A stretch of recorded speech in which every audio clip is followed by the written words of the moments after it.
Hello and a very warm welcome to this very first live webinar from the World Vision United team on today, Thursday, the 28th of May 2020. Very warm welcome to you if you're watching us live, and also if you're catching up with us on demand. Very difficult to find a timescale, of course, that suits everybody, but we've tried to do our best there. My name is Martin Campbell. I'm the Programme Director, and joining me on the webinar today we have Ria George, our Head of Customer Success for World Vision United, Helmut Lindell, our Digital Product Owner for World Vision United, and Nick Gilbert, our Head of Engineering. And we're ably assisted off screen by the wonderful Ben Bowker, who's going to be keeping an eye on chat and making sure that your questions get through to us and that you're able to participate to the full in this webinar.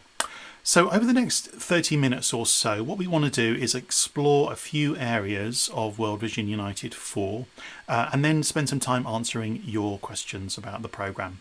So if you've already sent in a question, thank you. We'll try and get to as many of those as we can on the webinar, and if we don't, we'll catch them up later or via the website.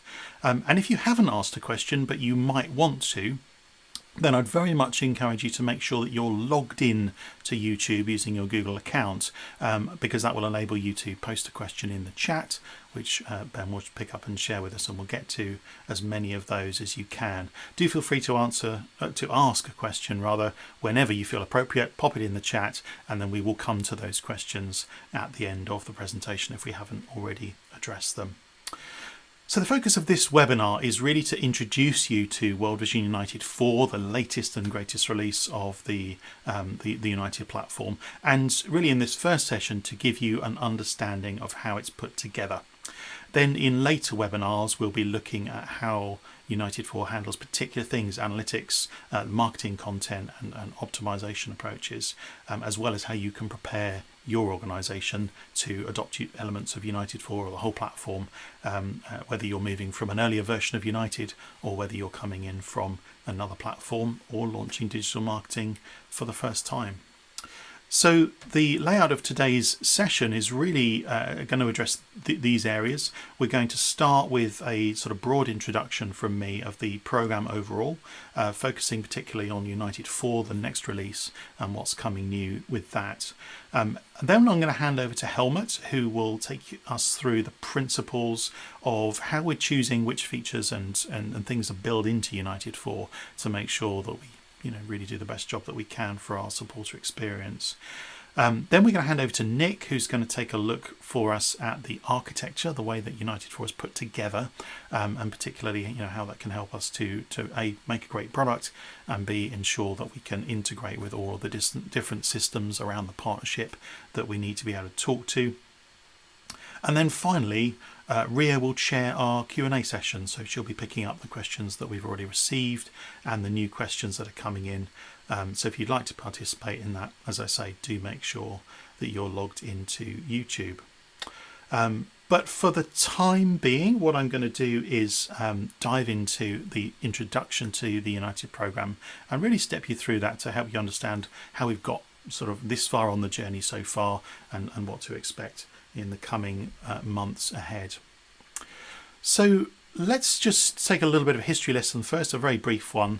The whole premise of United really came from the original idea coming out of World Vision Germany and other European offices several years ago that we didn't need to reinvent the wheel every time we launched a new website across the partnership, that we should be able to have a ready-to-go digital platform for web marketing and supporter experience for support offices, SOs. So back in 2017, World Vision United, the term was coined and the program came into existence, and that's now gone through 3 major iterations. It's now on version 3. It's available as a sort of off-the-shelf SaaS model, software as a service model, where you can just say I want it and everything's handled for you, or there's a different, more engaged, more powerful model available if you like. And it is working very well in several places, actually delivering material improvements in supporter acquisition and supporter engagement. But no project is without its challenges, and the challenges that were particular to this particular program were the original way that it was put together was very much that each office would be able to ask for the things that it wanted, and that those would be built into the program, so built into the package.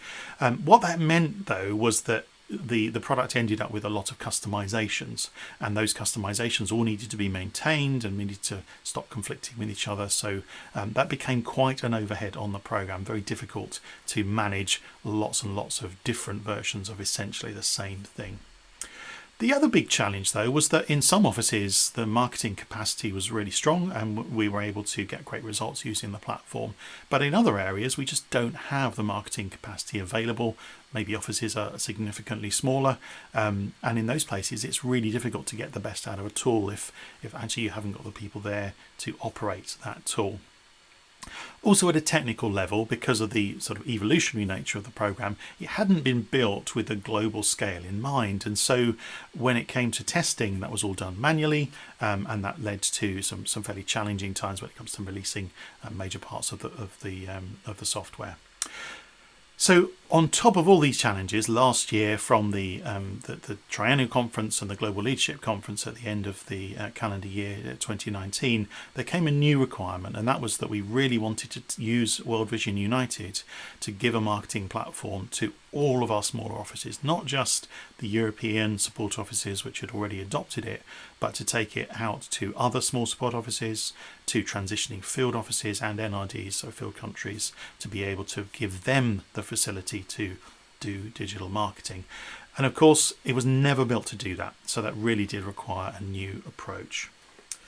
So back in February, January and February actually this year, working with the United team, so I was at that stage focusing on my role as CIO for the UK and working on a web build project there. We got together with Helmut and the rest of the United team and realised that actually we could bring these things together and address both the current challenges that the existing World Vision United countries had and the opportunities that are brought about by being able to scale this much more widely. So we took to Digit and to other bodies, to GMC and to International IT, the proposal to re-architect the platform for a global scale, to be able to really deploy this worldwide very quickly and simply. That would entail automating all of the testing and deployment so that whenever a change is made, it's automatically tested at every stage to see how well it works, and Nick will talk a little bit more about that later.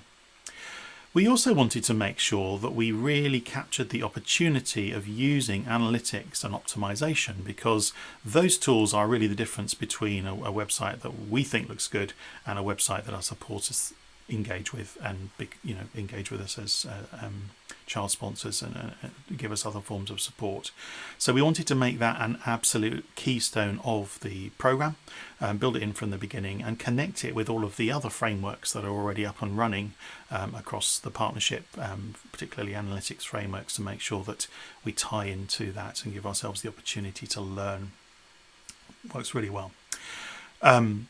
We also wanted to make sure, and this is particularly for those smaller support offices, for TFOs and NRDs as well, that it's not an empty toolbox, that actually it comes with content, and not just an initial set of content, but a continual flow of content that's going to come through as the program unfolds, because that's essential if we haven't got a lot of people in a particular office. And it's also really helpful even if we have, because it means we don't all have to reinvent the wheel every time. So by doing those, what we hope to do is to become part of the solution that will take small office fundraising from its current levels significantly higher and really make a difference for supporter acquisition and for other forms of fundraising right across the partnership. So that's the idea, but what is World Vision United when it comes down to it, and how does it differ from what we've seen before in World Vision United version 3? And I think this is a major enough shift. It's not just a version number shift. It is something where we're actually changing the approach to the delivery of the program overall. We're saying that rather than this being just a single product that's a website or a CMS, a content management system, this is actually becoming a marketing platform, because the content that flows through that is used not just for digital marketing on a website, but also in emails, in social media, and other forms of communication. So we wanted to make sure we didn't miss out on that, and that we actually took a significant step forward towards excellent marketing practice right across the partnership. So how to do that? Well, we've started with the keystone that we had before, the key element of this, which is of course a great content management system. So we're using a content management system that is very widely used internationally, very multilingual friendly, and also one that's built on the same technology stack as all of the other technologies that we're rolling out at scale across the partnership. So, an obvious keystone to start there. But it didn't stop there. So what we then said is, okay, we need to be able to bring content regularly through the platform and deliver that out to every office that's using the platform. And of course, we already have a great source of content across the partnership in StoryHub, a great sort of funneling opportunity for us to say, actually, whenever content arrives in StoryHub, let's find a mechanism to pick that up, bring it out into the United platform so it's available for all countries to use in story form, in web pages and email snippets form, ready to be consumed. Which obviously makes a huge difference in smaller offices where we just would have to do that manually with resources we maybe don't have. The third element I mentioned already is this stats element, the statistics or the analytics element. And what we've done there is to take an approach that's widely used in commercial marketing. It's certainly best practice across commercial marketing. And we've started to explore here in the partnership around optimization. And we've built that into the platform from the ground up. It's a slightly different way of thinking about our content. We don't put content up on the site just because we think it should be there. We ask, what's this doing for our supporters? And then we measure whether it's being successful. And at a later webinar, we're going to pick up on that and go into that in much more detail to understand what difference it makes and how we can really improve our performance. And then the final element here is the technical one, the ability for us to say, actually, we just need to be able to confidently roll out changes, new features, any sort of alteration to the platform, push it out across the platform as a whole and not have to worry about that breaking. We need all of that testing to be automated, and we need all of the changes that we might make to be able to be automated and pushed across a large number of sites all at the same time without needing lots of manual interactions. So again, that's taking a leaf out of modern practice, the modern cloud systems, so Azure being the Microsoft one, being very much the world that we're in, absolutely support that out of the box, and we've used the very best latest standards to make sure that we're able to implement those pieces of architecture very quickly on the Azure platform. So when you put all of those together, you end up with the United 4 marketing platform, and that's really what the journey that we're starting today. And I just want to focus really finally on one thing to just close out this section. This is a shift in operating model. So what previous versions of World Vision United have done is effectively to work as an internal web build agency to say, okay, if you want it, we'll try and build it, and everybody's requirements will be queued up and we'll get to them as soon as we can, and we'll try and make that work on some sort of shared basis. And that got us a long way, and huge credit to the folks who worked on that element of the program, including Helmut, who's with us today. It's really got us a long way and shown us that there's huge benefits to be had in working in that approach. But that's not the approach we're taking in United 4. In United 4, we're moving away from those individual customizations and moving towards proven platform-wide optimizations. So rather than one office saying, I've got an idea, please will you implement it, we'll be looking at a different method of capturing those requirements, and Helmut's going to talk about that today, that will enable us to say, let's pick up the most valuable ones and make sure we deliver them to everybody. We're moving the content to a different model as well. Rather than having to create your own or go and get content if you want it, the content's going to arrive in the platform, and you don't have to accept it, you can switch it off, but actually if you've not got the resources to manage that at a detail level, you can let that content flow through directly to your supporters. I've talked about analytics and infrastructure, and those changes are really important too, to make sure that we're really raising our game using current best practice. And a key element here is Ria's team, the customer success team, who are going to be really focused not just on making sure that the software is doing what it's supposed to for your technical teams or your marketing teams, but actually that your results are where they should be, and we can obviously use the data from across that platform to get us a long way further forward in that. So if you're a small office, you've got the option here to set and forget and actually let this thing work for you. And if you're a larger office, the idea is, and for speaking with my UK experience, the idea is this does the basics out of the box, so you don't need to spend a lot of time reinventing the wheel, and you can get straight to work on optimizing performance. So that's as far as I'm going to go into detail right now. My colleagues will pick up some further detail as we move through this presentation. It is worth just showing you one more slide though here, which is to just look at the program overall. It's a relatively high speed program. So we originally tendered this proposal back in February to Digit to say this is the way we'd like to take that program, having first got approval from GMC and World Vision IT globally. We got the green light back in February, and we then really just set up our team, made sure that we'd sort of figured out how we were going to work together, and how we were going to be communicating with you, our support office customers, if you like. We then cracked on over the course of this current quarter, sort of April through June, with all of our architecture work, which Nick is going to share with us in a moment, and building a whole bunch of prototypes of the different parts of the system. So these aren't yet assembled into a fully working platform yet, but what we've tried to do in line with any good agile practice is to find all of the areas where we're not quite sure exactly how this is going to work, or there's a thing we want to do and we want to know how we're going to do it best, and we've built prototypes of almost all of those now. So we're in a great position to move forward. So right now, as we just move into June, we're actually already starting the work on the core builds slightly ahead of schedule, to be able to actually start to build out the very sort of central elements, the minimum viable product, if you like. Again, something we'll talk about in more detail later. And the objective there is that those are ready to go live during the first quarter of FY21. We'll be then launching in cohorts, and so the first cohort, we're just negotiating at the moment exactly who that's going to be. The first cohort will go out, will then run a lot of analytics and a lot of sort of reviews of that over that first 3 months before bringing the second cohort and subsequent cohorts out. And obviously looking at the other technologies that are required will determine some of the answers to who gets to be in which cohorts, and that will depend on some things like integrations being available. So that's as far as I'll go right now. Happy to take further questions in the Q&A section a little bit later. But let's have enough from me. I want to hand over now to Helmut to talk a little bit about, so if we're having a sort of central approach that says everybody gets the good stuff, how is it that we actually decide what the good stuff is, and how do we make sure that that's really rigorous and goes through a great process for us to make sure everybody gets a great platform at the end of it. So Helmut, over to you.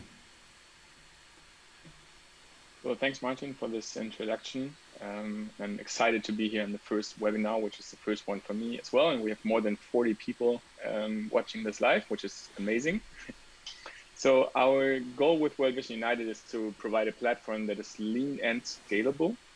And if we want to make sure that World Vision United serves the fundraising need of the partnership, we will be working with lots of different stakeholders. All of you will have ideas about where World Vision United should go and what we should include in the platform. So for us, it's important to be as transparent as possible in what we are doing and why we are doing it. This is especially important when looking at requests that will reach us and that are already reaching us now from all of you.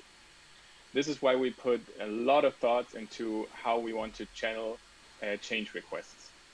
Today, I want to talk a little bit about the framework we will use to determine if a change has a good chance of providing value to the platform and how large that added value might be.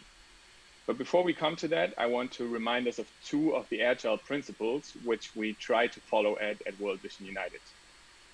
The first principle states that our highest priority is to satisfy the customer. Now, the original says customer. Maybe it makes more sense to say supporter in our case so that it matches our context.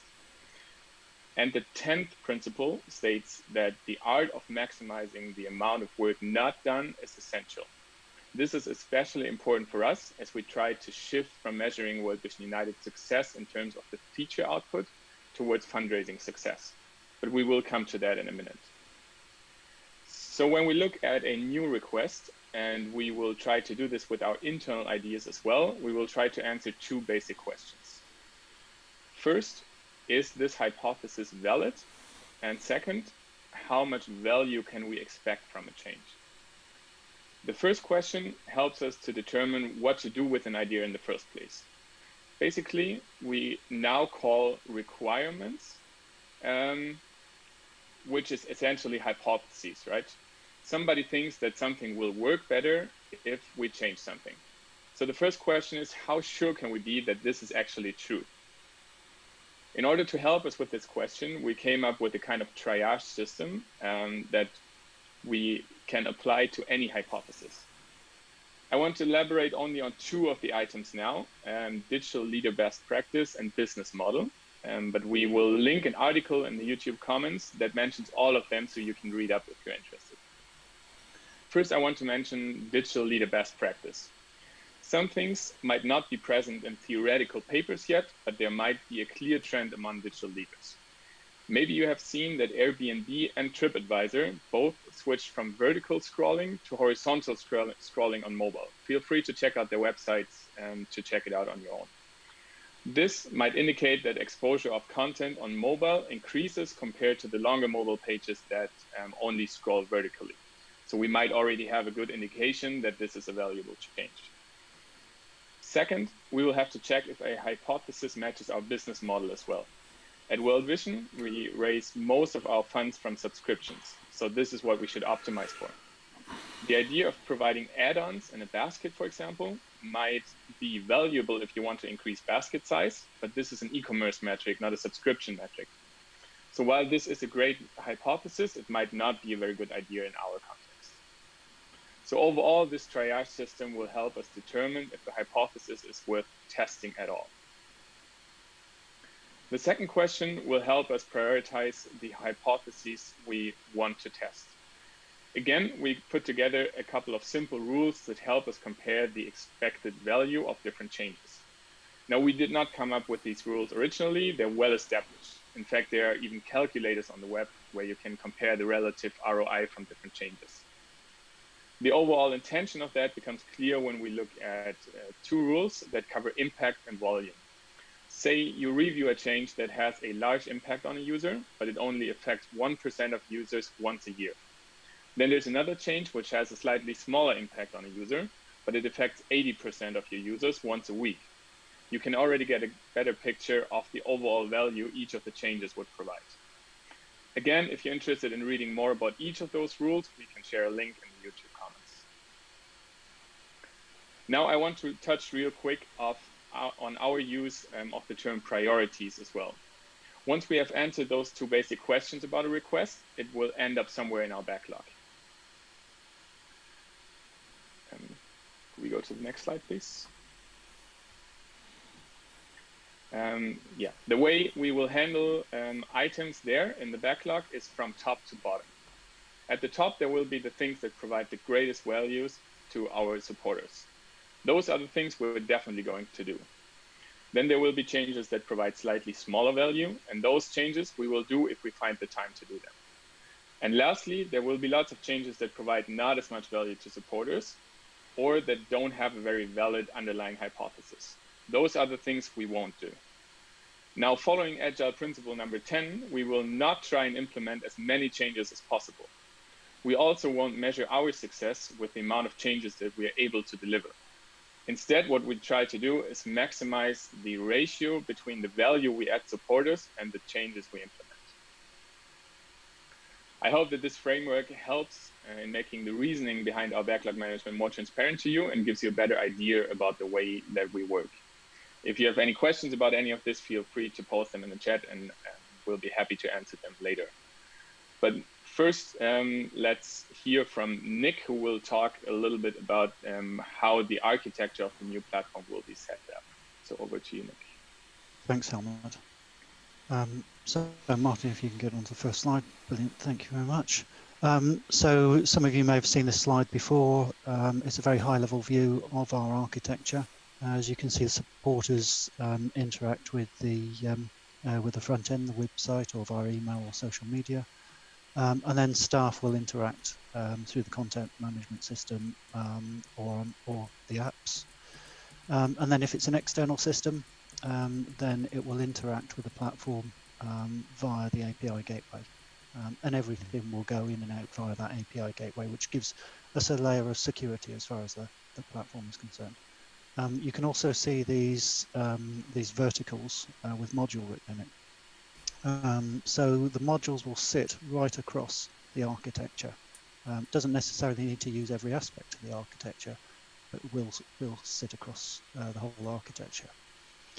And since March, we've been working on trying to build out this architecture. As Martin said to you, we've been doing a lot of proof of concepts at the moment, and those have started to come to fruition, and things are starting to crystallize now and look quite good.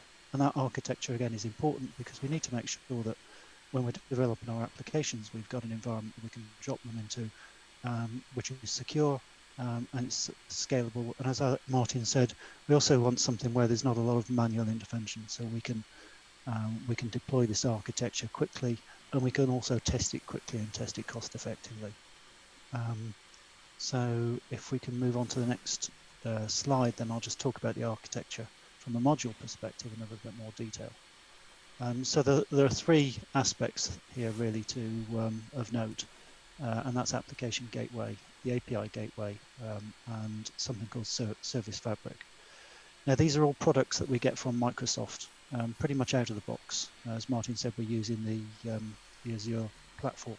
So we get these things from the Azure platform. We have to do some configuration around them and get them to work with our applications. But the really good thing about it is all of that functionality and all that secure functionality is out of the box. We didn't need to go away and write a single line of code to get these. Some configuration, yes, and some making sure it'll all work and hang together properly, yes.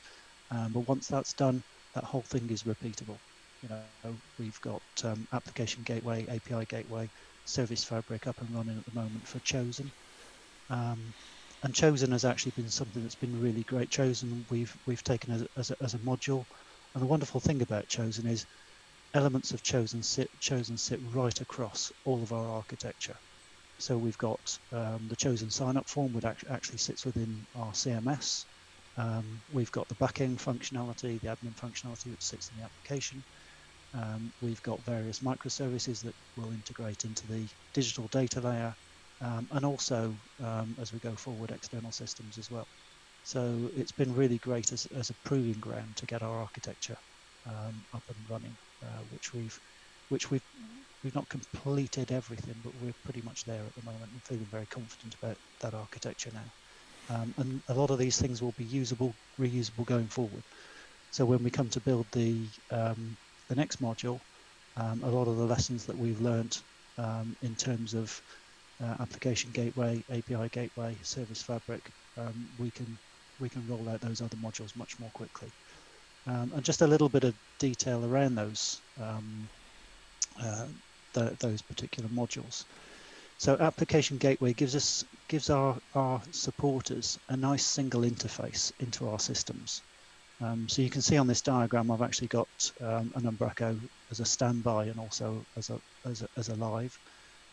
So if we deployed some more software and we deployed it into standby and then we switched application gateway over to standby, that would be completely seamless to our supporters. They wouldn't know any of that was going on, which is great because it means we don't have to take our website down every time we want to deploy some new software.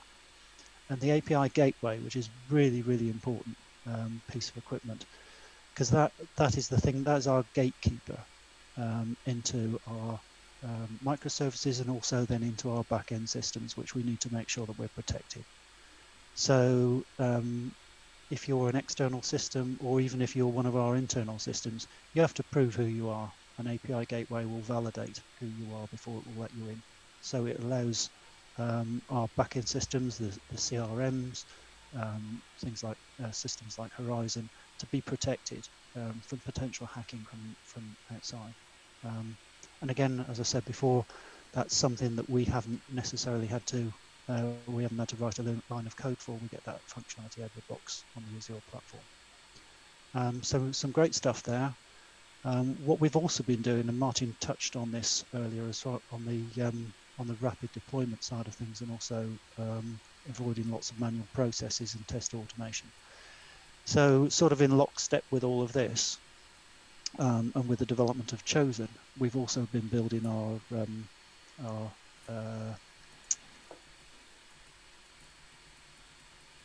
sorry, just my brain just went then. We've been building our test automation. So test automation is something where we don't have to rely on manual testers, and I know that's been a problem for us in the past, and in other companies I've worked with as well. It can be quite a significant problem because it really delays the amount of time it takes for you to try and roll something out.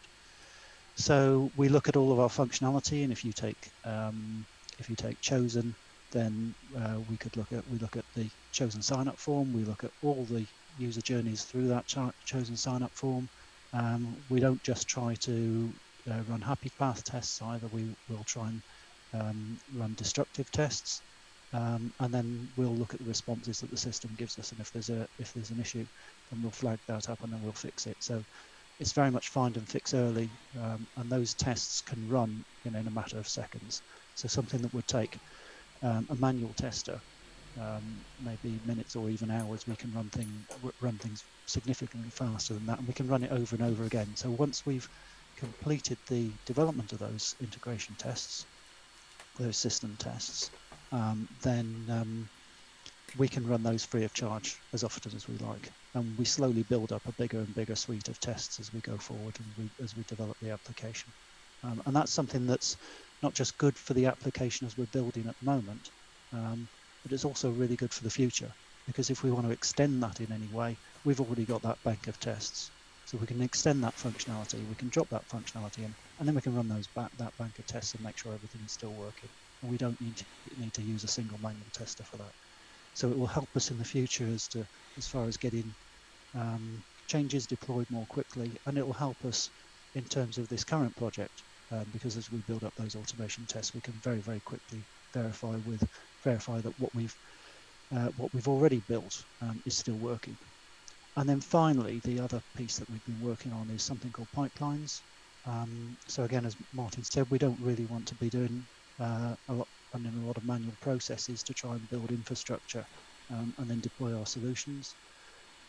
So within the Azure platform, there's a thing called a pipeline. A pipeline will actually allow you to take your code that you've written. It will build that. It will run low-level tests on it. It will even run code analysis to make sure that the code that we're writing is conforming to standards, and it will flag up any issues which we would need to resolve. And then it will package that code. It will check to see if the environment already exists, and if it doesn't, it will go and build it. So, the whole CMS, the environment for the applications, application gateway, API gateway, service fabric, the whole thing in an automated way can get built if it needs to be. And then we can deploy our applications, including the CMS, into that environment. The whole thing runs automatically. And then once it's finished, it'll actually pull in the integration tests that I was talking to you about before, and it can run those integration tests as well to prove that everything's working. And so we can take nothing, build an entire environment, and then deploy our code and test our code into that environment without any manual intervention whatsoever, which is really great in terms of being able to roll this out quickly to other environments. And that takes me pretty much to the end of this. Happy to take any questions in the Q&A session. Fantastic. Thank you, Nick, and Helmut as well for that sort of whistle-stop tour. I know we'll be generating lots of questions there. We will come back to both of these issues later on in later webinars. So in terms of how you submit a request for what World Vision United might do, we'll definitely cover that. And we'll also show you some demo work at a later webinar just to show you just the scale and thoroughness, really, of the testing that happens on each and every piece that flows through those pipelines that Nick mentioned. But for now, we are just at 34 minutes in, so I want to spend really the rest of our time now with questions. So I'm going to hand off to Ria to chair for us our questions section. I see we've had a few come in live on the chat. Hopefully you can get those questions in now. There is a slight delay with questions coming through, so if you think you might want to answer one, now is the time to make sure you're logged in, ask that question in the chat, and we'll get to work cracking on answering the questions that we've received so far, both here and through our offline channels. So Ria, I'm going to find the right button and hand over to you. Thanks very much, Martin, Nick, and Helmut, for those really informative presentations. I'm sure our audience found that very useful too. Can I just remind everyone in the audience, and thanks very much for being here. I really appreciate that 40 of us are here watching this. Can I just remind you to use your Google account to log into YouTube if you haven't already, so that you can post your comments and ask any questions. I can see that there have been a few questions that have come through already, and so I'll start with a couple of questions that have come in from Tia. Hi, Tia. No bias here. She's my ex-manager. Good to see you here. And the first question from Tia is for you, Helmut. And Tia asks she says, to confirm, will there be a private area for sponsors for specific content of their sponsored child, like automated child data and digital correspondence available via Leapfrog? So over to you, Helmut. Yeah, thanks, Ria, for this question. Thanks, Tia, as well. That's Ria and Tia. In the long run, there will definitely be an area where sponsors can see information and content from their sponsored children. So this is definitely on our roadmap, I would say. And what specific things we will implement, we will definitely be guided by Leapfrog there. And we will use our testing system and triage system to make sure that everything we deliver actually provides value to the user as well. So that's actually a perfect example of the things I shared earlier of how we will handle the requests coming from there. Yeah. Great. Thanks, Helmut. I'll have one more from Tia, also to you. This is regarding the UX layer. Will we also allow or support social messaging services like WhatsApp or KakaoTalk, which is used in Korea? Yeah, so this actually touches on Nick's part as well. So I don't have as deep a technical knowledge of the platform as Nick does, but we definitely build our platform in a modular way so that we can hook up external systems quite easily in general. So if we're looking at which platforms, so in that case, Tia, you're talking about notification systems, which channels and platforms to hook up or which tools to hook up to our platform specifically. Again, it's a question of value added to the users. In general, I would say we're trying to build this on a global scale. So most likely the channels that will provide value to users on a global scale will be the ones we will be looking at first, and then the local ones we will be looking at next. But again, it's a question of how much complexity does it add and how much value do the end users actually get from it. Great, thank you. I have a question from Samuel Visser, and this is for you, Nick. Is there a preferred marketing automation tool to integrate with? A preferred marketing automation tool? I think that's probably one for Martin, isn't it? I'm happy to take that one, Nick. In terms of marketing automation tools, what we're going to be doing here is making sure that when we gather supporter data and we capture that's all available to local support offices. So we're going to be pushing that through something we call the digital data layer, if you like, the sort of online profile center. And rather than what's happened in the past, which is that being limited by local CMS capabilities. So, sorry, local CRM capabilities, the capabilities of what a local customer relationship management system will support. We're actually going to put in something which is much richer than that, based around the standard Microsoft stack online. So, to an extent, you'll be able to draw all the data which we can possibly capture online, which we have the permission to capture online about supporters, and you'll be able to both draw that down to your local CRM, if that is powerful enough to support this kind of activity. And you'll also be able to plug directly into that standard digital data layer. So that, obviously being on the Microsoft stack, is based around the Microsoft Dynamics platform, which is a very, very open platform. Lots of standard APIs available for that, so ways of attaching other packages to that, and also lots of ready-made packages which attach to it and start to use some of that intelligence straight away. So when it comes to marketing automation, that's really going to be your window there. And if we sort of flick back, I'll just show you again the diagram that Nick was showing earlier. Down at this bottom level here, we've got this API gateway, and through that API gateway, you'll be able to reach all of the data that's in the data layer. This is, this data belongs to each support office that uses this platform. So you must be able to access and manage and manipulate all of this data. And by building it on an open platform or a very well supported platform like Dynamics, we're hoping that that's going to give you actually the widest possible selection of tools available. I should just say a word about the actual the package itself. This isn't intended to be a full marketing automation solution here, because marketing automation solutions, when you use the sort of current generation, are very much throw in elements of content, let the AI figure out what they're going to say. And from the conversations we've had, both with the partnership and with support offices, we're not really ready to do that kind of thing yet. But what this does do is to move us towards a situation. I can see some questions about this later, which I hope we'll address, where we're thinking of content in a different way, and we're able to then start to use those marketing automation tools off the back of this platform, and obviously move towards that in later generations once we start to get the results that we need right away. Thanks, Martin. There's a related question. I think you've touched on it briefly on the integration of CIMA and United. Samuel Visser says that this was in the roadmap for Q2 FY20.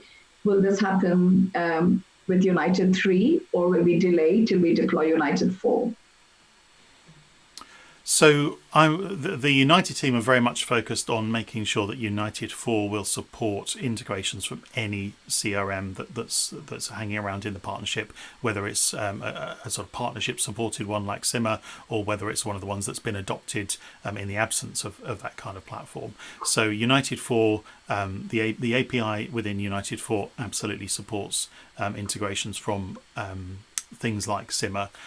World Vision IT, so other teams within World Vision IT are actually going about the process of building those integrations, and so we're speaking with colleagues at the moment around exactly which features are available.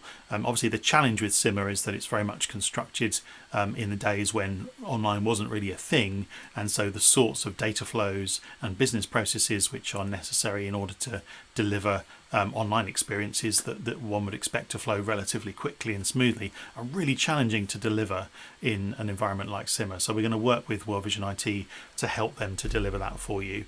But we have to direct our questions about when they're going to deliver that across to World Vision IT.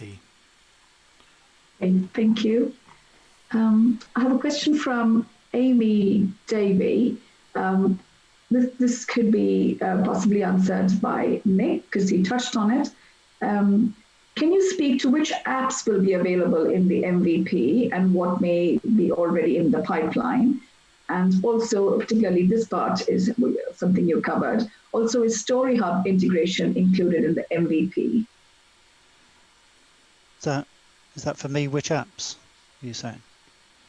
Yes. It's probably a team one in terms of what the content is for, or what the target is for what apps we're going to roll out for the MVP. I think it's probably useful touching on what we actually mean by MVP here, because very often in World Vision world, what we've done is to take a term like MVP and we've used it to sort of modify our own understanding of how things work. And actually what's been really interesting is how much further benefit we can get by really adopting the true definition of what some of these terms that come from agile software development really mean. So a minimum viable product is really what is the smallest possible thing you can deliver into the marketplace in order to test whether your hypotheses, going back to what Helmut was saying, test whether those hypotheses are true.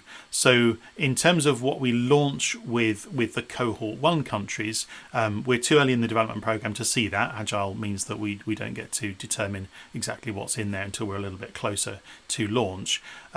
We certainly are looking at the minimum viable product, including the core editorial processes, getting content out of Story Hub and into United.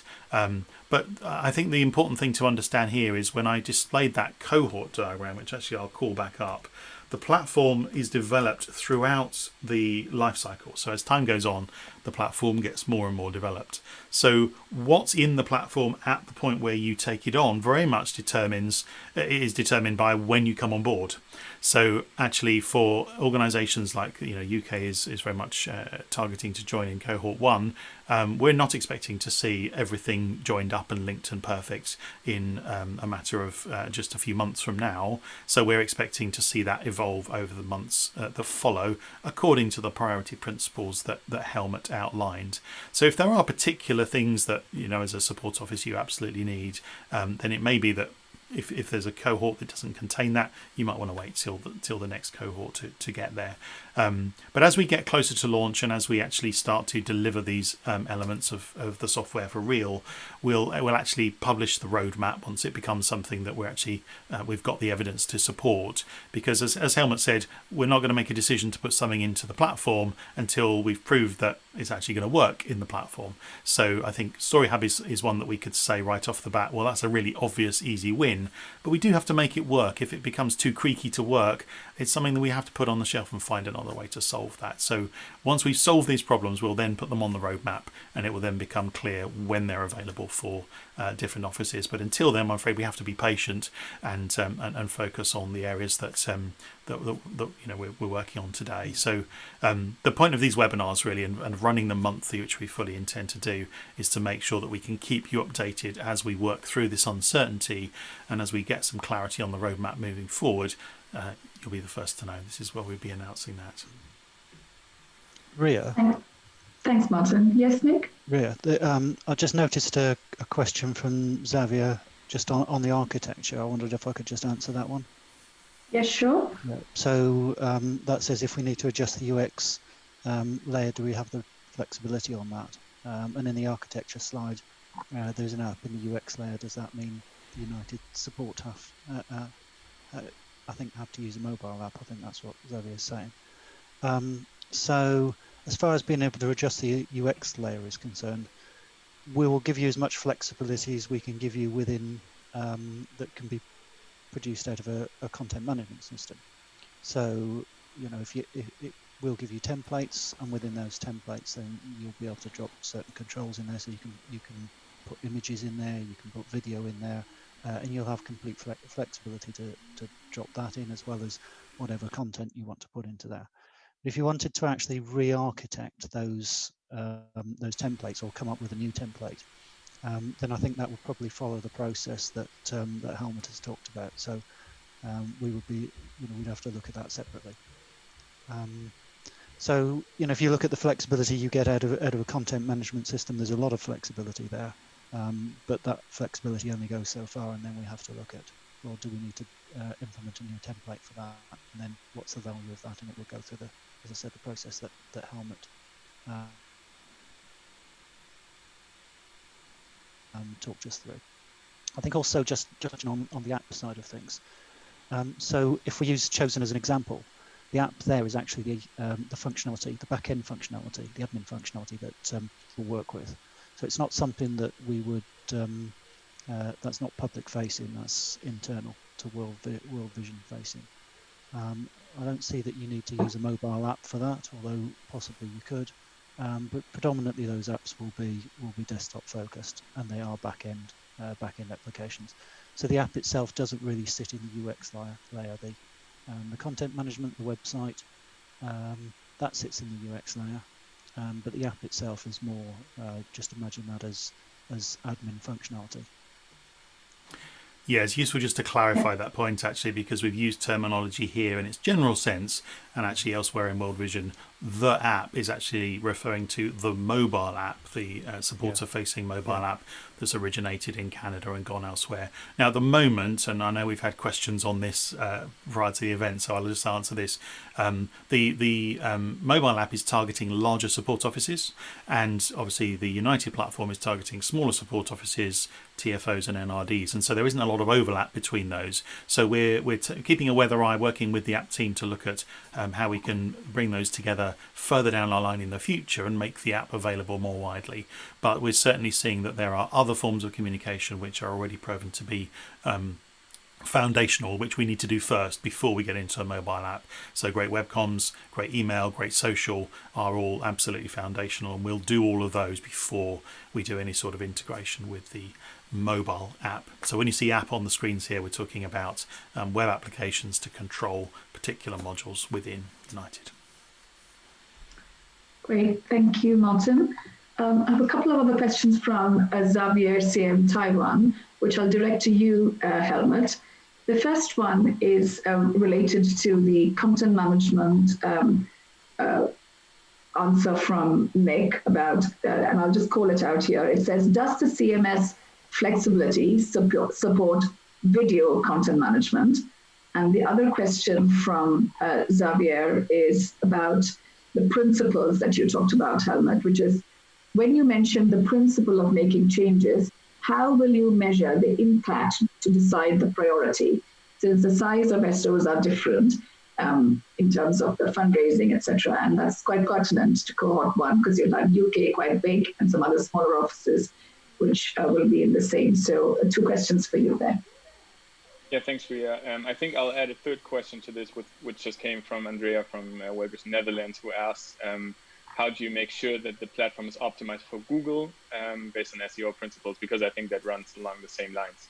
So basically, with all the basic content management functionality, we try to use off-the-shelf best-in-class software. So in this case, ACMS, that already comes with lots of stuff available inbuilt.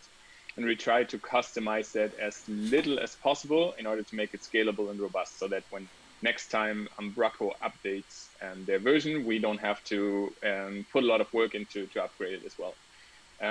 Video content and SEO optimization as it pertains to the technical bit of the optimization are actually included in that. So that's those are some basics that will definitely be included. If we're looking at optimizing content and optimizing UX, then our approach with United 4 will be that we will try and measure performance across content types and across offices, because that's one of the major challenges we currently have with World Vision United 3, that most of the offices we have on board do not have the volume of traffic to actually get meaningful results from in-market tests. So one thing that we will do in United 4 is, if we run a test, we can run it across multiple content types, we can run it across multiple countries, which will give us in total the volume to actually have quick results. But this also means that it's not a question of will this work in Taiwan, or will this work in UK, or will this work in the Netherlands, but it's a question of will this work overall on the platform. And in that case, the different volume of each office doesn't make as big a difference.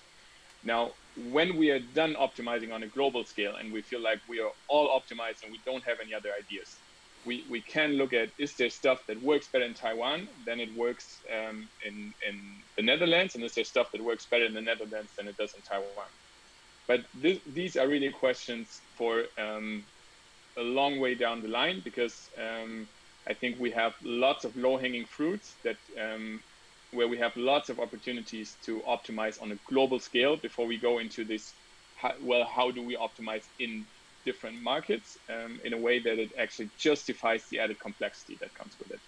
So that's again the question of maximizing the amount of work we are not doing instead of maximizing the amount of work we're doing. Hope that answers those questions. Thanks very much, Helmut. I think we probably have time for just one more question, and this is from Jesus in Spain. Jesus asks, how will the new United 4 platform help us measure performance of our marketing assets? Can I direct that to you, Martin? Yes, of course. I mean, this very much extends what Helmut was just saying. So we're going to spend an entire webinar just focusing on this. And so, expect that we may not be able to do that next month, but by the month after, I think we'll be able to demonstrate to you this platform in operation. But essentially, when it comes to optimization, there's really two dimensions, really two axes on which we can optimize. One is what we're saying, so the actual content itself, the words, pictures, images, video, as we heard there. So we're going to be able to tag individual pieces of content together so that we treat them as packages of assets, and then we'll measure those against our agreed organization-wide framework.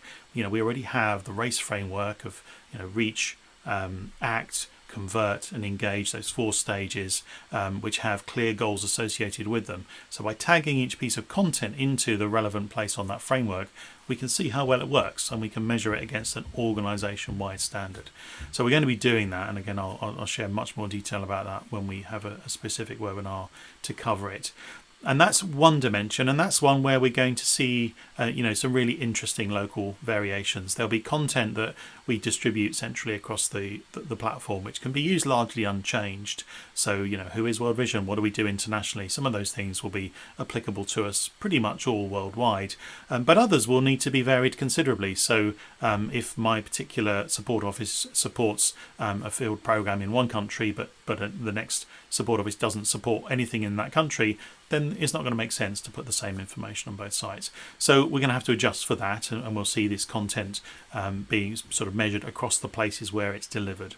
So that's one axis. The other axis is the user experience itself. So does a red button work better than an orange button? Does it work better to have this particular item above the fold or below the fold, if there is such a thing as a fold on our digital screens these days? Those things we will test system-wide, and we will optimize system-wide, and this is what sort of Helmut was really touching on there, to go for the most value with the minimum change and the minimum friction for a user. And so by being able to roll out a change and test it right across the entire platform, it means that we can add up all of those small page counts in countries that don't have too much traffic, add them all together, aggregate that data, and actually see, is there a uniform performance worldwide, in which case we can take a very strong message from that, or is performance very different worldwide, which of course casts that information in a different light. So those are the two axes that we're going to measure, and we're going to be measuring them by tagging each piece of content and each template with "this is what it's for," and measuring it against those goals using our organization-wide framework and industry standard tools like Google Analytics. And judging for the amount of questions on this, we'll definitely get into that on another webinar. And the idea here is really that analytics are tremendously complex, and if you've ever looked over someone's shoulder as they go into Google Analytics, it's very confusing very quickly. What we're aiming to do on the platform is to really simplify that to the important information, and take out the need to have somebody interpret that for us so that we can move much more quickly. So as soon as we have that ready to demo for you, we'll absolutely do that, and hopefully that will be a fuller answer to your question. But in the meantime, I hope that will suffice. Thanks very much, Martin. Conscious we're running out of time, I just wanted to say thank you very much to our very active audience. We're very keen to build a sense of community around United 4, and your participation today has been very encouraging indeed. So over to you, Martin. Thank you, Ria, and thank you, Helmut and Nick, as well, for taking the time to spend with the rest of the community today. Really surprised and delighted to have so many people on the call, whether that's live or watching remotely. We are very sorry we couldn't get to all of the questions. We will pick them up either as part of the content in later webinars, or we'll actually just pick them up separately on the website. So if you're not already a regular visitor over to www.worldvisionunited.org, the community hub, then do head over there. If you sign up for the email list there, you'll make sure that you get invitations to any future webinars, and also and any other information that goes out there. We'll put out more sort of text heavy information and more detailed information via the site, rather than trying to read it to you over the course of a webinar. But it's been a very great pleasure to host the webinar for you today. Thank you very much for coming. I hope you'll be able to join me and the team on our next webinar. We're going to be running these monthly, as I said. So 4 weeks from today is Thursday, the 25th of June. We're going to do that again at 11 a.m. London time. Or of course immediately afterwards if you're viewing on demand, and if you sign up for the email list, we'll send you an invite to that specific webinar the week beforehand. At the next webinar, we're going to be talking more about what might be in that first release of United 4 for cohort 1 countries, as well as going into a bit more detail about the platform itself and answering more of your questions as we get through those later webinars. But until then, thank you very much again for joining me, Martin Campbell, and the rest of the team here at World Vision United. It's been our pleasure to host you, and we very much look forward to seeing you again on Thursday the 24th of June at 11 o'clock London time. Until then.